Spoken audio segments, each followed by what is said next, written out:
AP assembly సమావేశాలు జరుగుతున్నాయి. ఇప్పుడు లైవ్ చూద్దాం. బడ్జెట్ అంటే ఏంది, గవర్నర్ ప్రసంగం అంటే ఏంది, ఈ రాష్ట్రం బాగుపడేదాని కోసం గౌరవ ముఖ్యమంత్రి గారు ఏం చేస్తున్నారు, ఏ పాలసీ అయినా అడ్వాన్స్గా చేసేది అధ్యక్ష.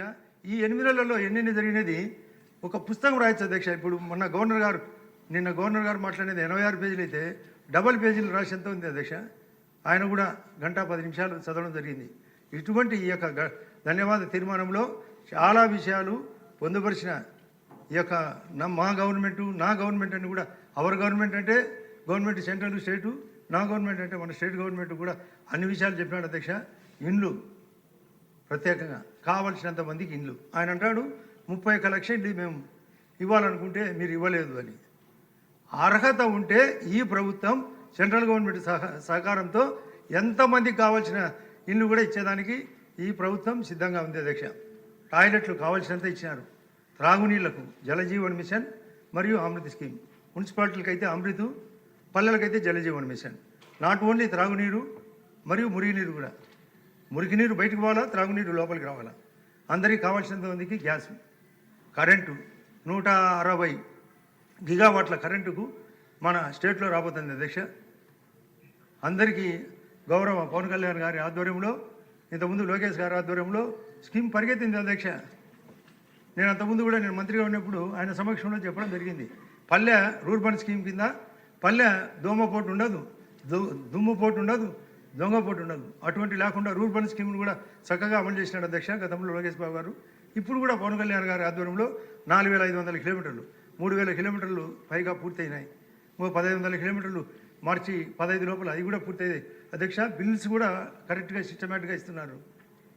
అట్లే మున్సిపాలిటీకి కూడా నారాయణ గారు మంత్రిగా అడిగితే ఈ బడ్జెట్ పూర్తి స్థాయిలో పెట్టాం, వివరణ ఇస్తూ ఉంటున్నారు. అదే కాకుండా సూపర్ 6లు కూడా రేపు జూన్ 4వ తేదీ నాడు ఆ రోజు కౌంటింగ్, ఈనాడు జూన్ 4 కౌంటింగ్ తర్వాత ఇవన్నీ 100% అమలవుతాయి. 6 అమలు కాలేదనేది అతనికి 6 అంటే తెలుసా అని, సూపర్ 6 అంటే పేర్లు కూడా తెలియదు, ఊరిలో సూపర్ 6. ఆ అవినాష్ రెడ్డి గారితో నిన్న స్టేట్మెంట్. బయట కొందరు ఎమ్మెల్యేలు పాపం వాళ్ళు లోపలికి రావాలనుకుంటే వాళ్ళని కూడా రాకుండా అడ్డపడినాడు అధ్యక్ష. వచ్చిన వాళ్ళని బయట పంపినాడు, బయట పోయిన వాళ్ళు మళ్ళీ రావాలంటే రాకుండా అడ్డపడుతున్నాడు.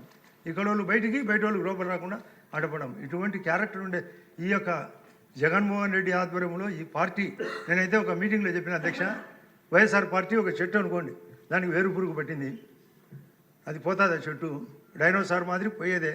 ఆ చెట్టుకు చుట్టూ వాళ్ళు ఉండే వాళ్ళందరూ డెడ్ వుడ్ అని, ఒక ముదురు చెట్టుకు అంతా వుడ్ ఉంటుంది అధ్యక్ష, అది తట్టితే కింద పడుతుంటుంది. డెడ్ వుడ్ లాగా వాళ్ళు ఉన్నారు, డెడ్ వుడ్ లాగా. కాబట్టి పార్టీ సమసిపోయేది వాస్తవము, ప్రజలు గమనించారు. ఇటువంటి స్క్రిప్ట్ రాసిన ఆ దేవుని యొక్క స్క్రిప్టు జన్మలో ఎప్పుడైనా పోతాం.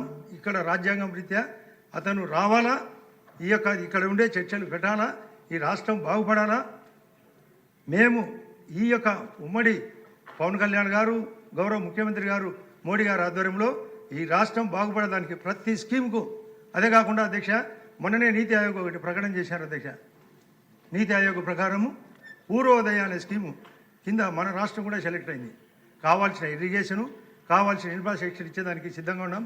మీ ప్రపోజల్స్ పంపంటే మేము మా యొక్క జమ్మలూరు నియోజకవర్గం కూడా ప్రపోజల్స్ కూడా నీట్గా ఏమేం కావాలా, ఎందుకు కావాలా, ప్రజల యొక్క కోరిక ఏంది, వ్యవసాయం అంటే ఏ విధంగా చేయాలా, ఇన్ని రకాలుగా ఆలోచన చేసి ఆ నీతి ఆయోగ్ ప్రపోజల్ పూర్వోదయ స్కీమ్ కింద మన ప్రభుత్వం పంపేదానికి కూడా సిద్ధంగా ఉంది. వాళ్ళల్లో ఎవరైనా ఆ పూర్వోదయ పేరు అని చెప్తే చాలు అధ్యక్ష, వాళ్ళకి ఎంత చెప్పునే ఆదాయం, పూర్వోదయం పట్టలే వాళ్ళకి ఆదాయం పట్టింది. కాబట్టి మొత్తం వాళ్ళను పోతా రాజపీనుగా ఊరికనే పోతుంది. నేను గతంలో కూడా చెప్పిన రాజపీనుగా అందరినీ పట్టుకొని పోతుందని, వాళ్ళని కూడా పట్టుకొని పోతాను. కాబట్టి ఆయన పేరు రాజపీనుగా అధ్యక్ష. అందరికీ నమస్కారం. సో మీ ఇప్పుడే చెప్పారు కదా, మీరు అసెంబ్లీకి రావాలి జగన్, కావాలి జగన్ అని. చూద్దాం మీ కోరిక నెరవేరుతుందో లేదో. నెరవేరే అవకాశం మరి కనపడుతున్నట్లేదు. డాక్టర్ థామస్ గారు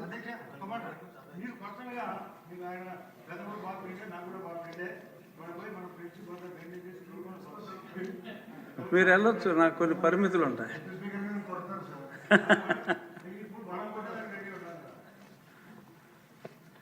డాక్టర్ థామస్. ధన్యవాదాలు అధ్యక్ష. ఉభయ సభను ఉద్దేశించి గవర్నర్ చేసిన ప్రసంగం, 8 నెలల్లో కూటమి ప్రభుత్వం ఏం చేసింది, భవిష్యత్తులో ఏం చేయబోతుంది, అదేవిధంగా సంక్షేమ కార్యక్రమాలు సంబంధించి అన్నీ కూడా చాలా డీటెయిల్డ్గా ఎక్సలెంట్ ప్రజెంటేషన్ ఇచ్చారు అధ్యక్ష. ధన్యవాదాలు తెలియజేస్తున్నాం అధ్యక్ష.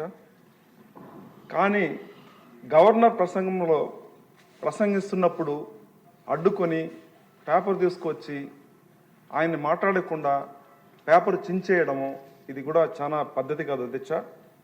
ఇది చాలా అసహ్యం అనిపించింది. మన అందరూ మంచిగా చదువుకున్న వాళ్ళం, మన రాష్ట్రాన్ని మంచి బాటలో పెట్టే బాధ్యత సీఎం గారితో సహా మన అందరికీ శాసనసభ్యులకు కూడా ఉందని చెప్పేసి వాళ్ళకి తెలియజేస్తున్నాను అధ్యక్ష. మెయిన్గా చూసామంటే కూటమి ప్రభుత్వం 2024-25లో అగ్రికల్చర్ పైన మనం చాలా మంచిగా ఫోకస్ చేస్తున్నాం.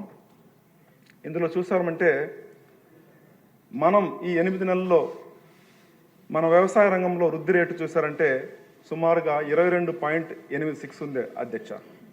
ఇది గత ప్రభుత్వంలో వెళ్ళేది చాలా తక్కువ అధ్యక్ష, 10.22 మాత్రమే ఉండింది.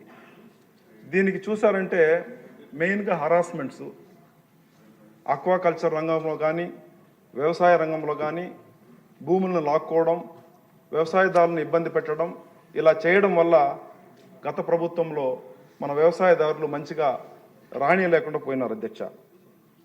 అదేవిధంగా ఆంధ్రప్రదేశ్ చూసారంటే ఆక్వాకల్చర్లో నంబర్ 1లో ఉంది.